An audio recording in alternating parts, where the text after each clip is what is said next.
Regardless of the outcome of the election, there will be consequences for Massachusetts, whether in terms of policy or political fortunes, or even for the murky science of polling. To share some observations based on what's known so far is the executive editor of CommonWealth Magazine, Michael Jonas. Thank you very much for being with us, Michael. Good to be here, Chris. Michael, first of all, I want to ask you about what it was like for you staying up last night trying to keep track of things. I think like for a lot of people, it was kind of nerve-wracking and hard to follow. And and I think everybody had sort of visions of 2016 again, where you saw things kind of start to shift in one direction, and in 2016 it sort of continued in that direction, moving toward Trump. From the, I think, presumption by a lot of people and the polling indications that Hillary Clinton had a lead going into the race. And I think for a lot of folks, there was a feeling of, oh my God, is this deja vu all over again? As you saw, sort of a close race in Florida start to slip toward Trump, Ohio, and so forth. And I think depending on if you stayed up very late or you got up very early or some combination, by this morning, it actually looked a little bit different. So it in that way, it really is a break from I think the kind of trajectory that a lot of people were on and saw in 2016. Well, speaking of differences, before last night, there was an accumulation of polls, albeit with margins of error, showing that Biden was going to win. And it looked like it might be a convincing win, but it ended up looking quite differently. So what went wrong with the polls? Well, I don't think we know yet. I had a chat a week or two ago with a couple of leading pollsters in the area, including Steve Koczela, who's our own affiliated pollster with the Massing Polling Group. And I mean, he made the observation that, as in polling, as in so many ventures, you're often sort of fighting the last war. So there were a lot of efforts to correct this time for problems that cropped up in 2016, one of which was the failure to do a lot of late in the race state level polling in the key states. So there was a ton of polling going on in the so-called battleground states up until this last weekend. There was also an observation last time that although the pollsters adjust for a lot of demographic variables, they had missed the significance of educational attainment level. They failed to kind of adjust for the fact of how strong Trump was running among non-college educated white voters. So they made adjustments for that. Clearly something didn't go right this time around, but I don't think we know yet what that was. But the direction of all the errors seemed to, again, be all in the same direction, that Trump was undercounted. The final polling averages, even nationally, and I know we all know that the national results are interesting, but they don't determine who's elected president. But nevertheless, they had Biden at about an 8-point lead nationally, and as of right now, as we speak, that margin is about 2 points in the votes that have been counted. It looks as if, at least in the expectation games more generally, people underestimated the potential support for Trump by Latinos, and maybe the lack of engagement with that population by the Biden campaign. Do you have that impression as well? Yeah, I mean, sort of anecdotally, and from what you're hearing, that there's a strong strain of that. I think that watching a lot of the coverage last night, that was being emphasized particularly in terms of what was happening in Florida, and even more specifically, the vote in sort of Miami-Dade County, the big area of concentrated vote in Florida that generally goes heavily Democratic, and Biden just was not running the kind of margins there that he needed. One of the other things you looked at in CommonWealth Magazine are the what ifs about Massachusetts. So depending on who becomes the president and what happens in the votes for Senate and House of Representatives, what does that mean here, especially, I guess, for pandemic relief? Well, as you know, as folks know, there's been kind of a stalemate in Washington over sort of an additional relief package. There was talk of trying to get something passed before the election. We had an odd situation where President Trump seemed to be pushing hard at that, and you almost although they don't really agree on much of anything, and I'm not sure they really came to agreement on numbers. You had President Trump and the House under Speaker Nancy Pelosi more inclined to do it, and I think Republicans in the Senate were getting pretty resistant to another big package. So, you know, if Trump were to prevail, then I think, you know, and the Senate remains Republican, we're sort of back where we were. If Biden were to win, you know, it's a question of what kind of leverage he could apply. There still seems like we're going to have divided government, actually, regardless of which candidate prevails in the presidential race. So it's not that clear in the short term how that'll play out. But certainly Biden would be ready to sort of try to strike a deal. Well, even if Biden does end up being elected president, there could still be trouble ahead for the Affordable Care Act. In Massachusetts, people might be thinking, well, we can always go back to Romney Care, which we had before the ACA was approved. But how difficult would that be? I mean, I think the state is pretty well positioned in terms of coverage here that was in place before the Affordable Care Act.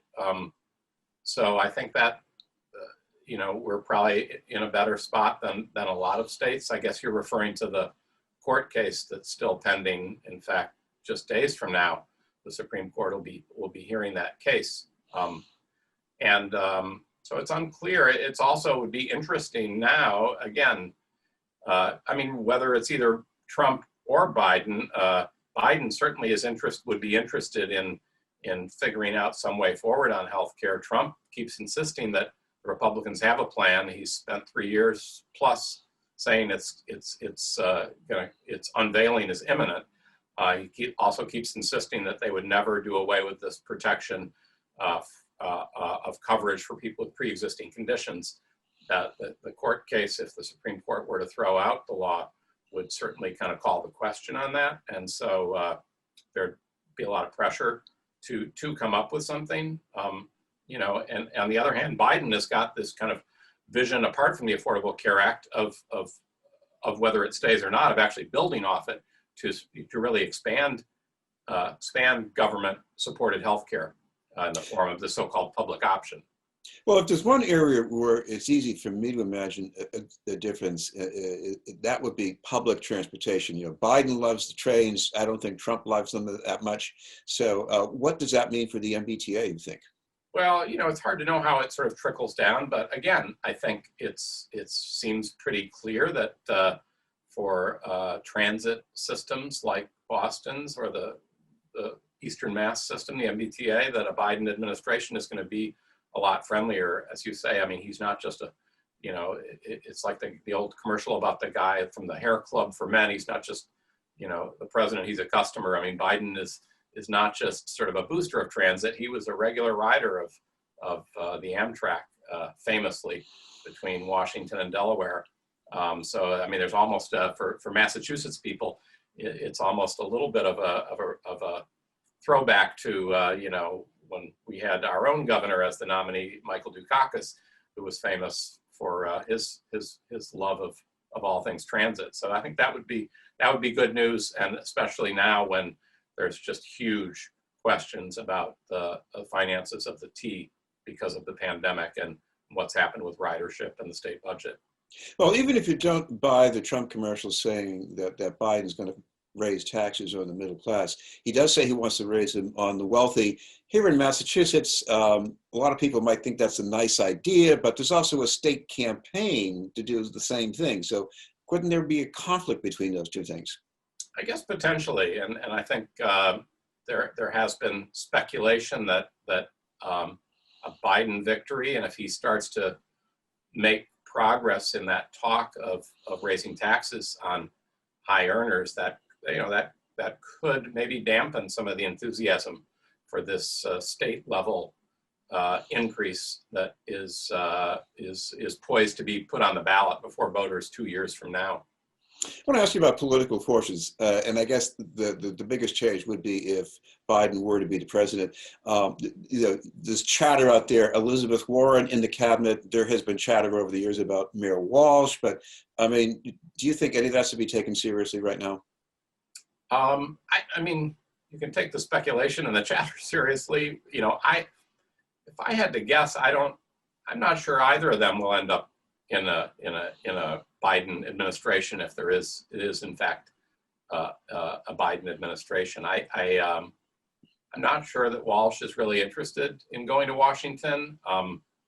Warren, of course, is already in Washington as senator. I think the talk has been of her angling for the Treasury Secretary, and I don't have any great inside knowledge, but I think I think the Biden administration is going to be a sort of broad consensus seeking within the big Democratic tent type operation, and that's certainly not the signal that he would send with putting Warren in that position. So I don't know. I'd be surprised, but then again, there's been a lot of surprises, so don't rule it out. But I'm not. We love to have these kind of, the speculation is fun, but it often does lead to not much.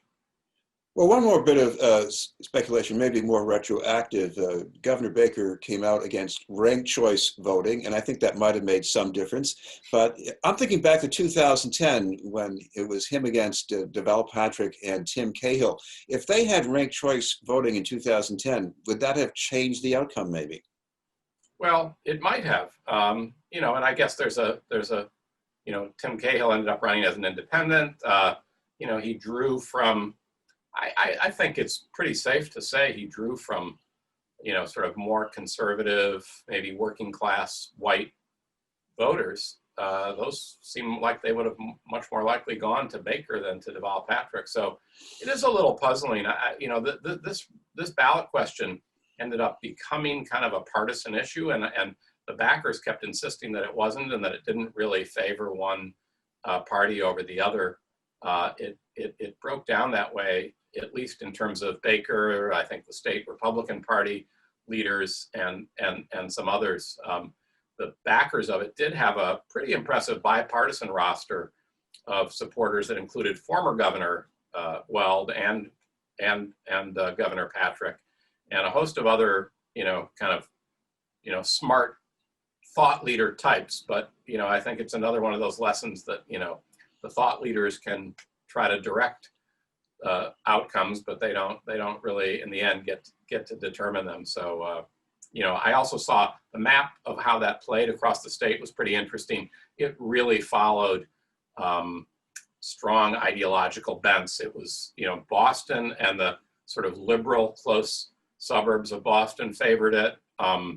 The sort of Pioneer Valley swath of liberal towns near the colleges out there, and then areas of the far west in the Berkshires and the very tip of Cape Cod. It was a very classic map of Massachusetts voters breaking kind of on the left-right spectrum.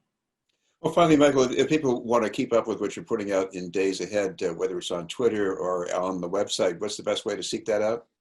Well, we love to have more readers come see our work at CommonWealthMagazine.org, or you can follow my tweets at Boston Jonas. Thank you very much for taking the time to be with us. Thank you. This is Michael Jonas from CommonWealth Magazine. We'll have more news in just a moment.